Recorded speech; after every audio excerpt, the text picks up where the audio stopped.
لا یستوی اصحاب النار و اصحاب الجنہ اصحاب الجنت هم الفائزون، نہیں برابر ہیں اہل جہنم جنتیوں کے،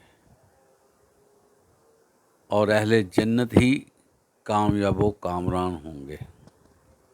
محترم حضرات، اس آیت میں یہ بات واضح کی گئی ہے کہ کبھی بھی اہل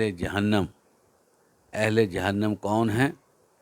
جو دین پر چلنے سے کتراتے ہیں، جو نمازوں کی حفاظت نہیں کرتے، جو جھوٹ کو جھوٹ نہیں سمجھتے، جو غلط کاموں میں مشغول رہتے ہیں اور دنیا داری میں پھنسے ہوئے ہیں۔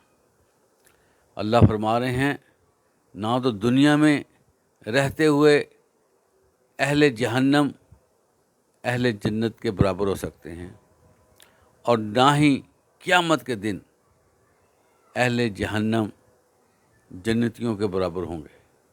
اس دن تو صرف اہل جنت ہی کامیاب و کامران ہوں گے، کیونکہ انہوں نے دنیا میں رہتے ہوئے اپنے سارے امور اس طریقے سے انجام دیے جس میں ان کو اللہ کی خوشنودی درکار تھی، اور وہ اسی سلسلے میں انہوں نے اپنی زندگی گزار دی، تو دنیا میں بھی وہ کامیاب ٹھہرے اور آخرت میں بھی کامیابی ان کا مقدر بنی۔